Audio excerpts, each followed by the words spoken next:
There are vast living worlds in healthy soil, like clusters of galaxies beneath our feet, billions of bacteria in every teaspoon, a dizzying diversity. Energetic, microscopic movement flowing between giant grains of sand. Can you imagine? Threads of mycelium weaving it all into one, enabling it to talk and to share, both with itself and with the roots of plants.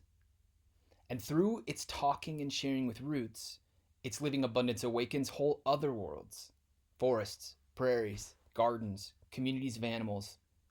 But it has a major weakness: it's hidden, it's below our feet. It prefers to be completely covered, and it's easily overlooked. So, as humans advanced our agricultural technologies, it was overlooked. We invented the plow, which gave us control and order, made us more reliable farmers. We grew more food and nourished more bellies. Who can blame us? But we didn't see clearly that we were drawing life out of the soil and borrowing from the future. We turned the soil over and with ever heavier blades. Without really understanding the life in the soil, we left it bare to the sun, to the wind. We left it defenseless to the might of flood and erosion. We poured chemicals to accelerate growth and knock back the life we saw as unhelpful. In doing so, we weakened the web, disrupted cycles of renewal, compromised future growth. Not out of cruelty, but out of that basic need for survival all life feels, and an absence of big picture thinking. Now the soil has changed. Now too often and too easily, it is called just dirt. It's hard, brittle.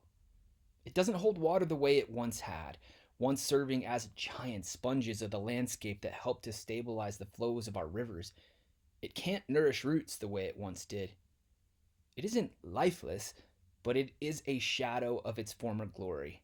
It's lonely and it's quiet, waiting for us to learn, to not overlook, to in ways remember. That's what we're doing right now, wouldn't you say? A quiet revolution has begun, and it's finding its voice, so it might not be quiet for much longer. Farmers, scientists, gardeners, and elders are not overlooking the soil, but making it a rightful main character of planetary scale renewal. Pretty exciting, really.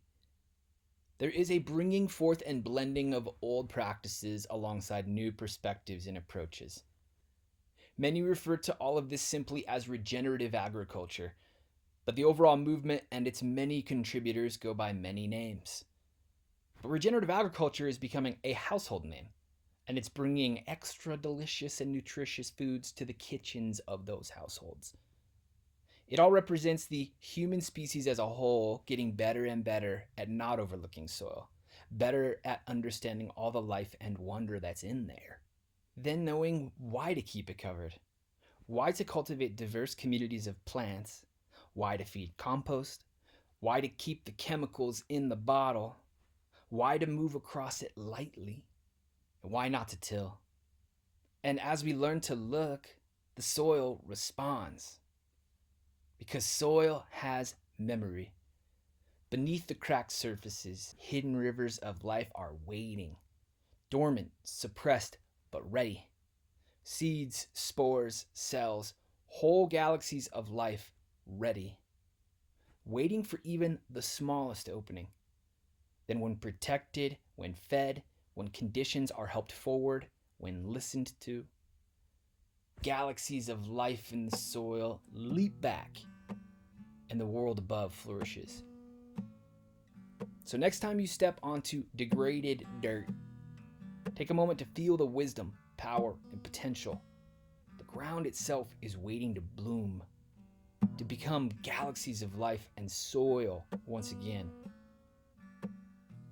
Today's participatory invitation is simple. Find a patch of land that's been overlooked. Chances are you won't have to go far. There, kneel down, scoop up a handful of dirt or soil, feel it, like really feel it. The memory, the potential, the galaxies of life waiting within. Bonus points if you share with us your experience. Share a photo of the cupped soil in your hand or even just a few words about the moment. Please share it in the comments or on your profile on Instagram or Facebook and @mention Awakening Lands so we can weave together our small acts of remembering.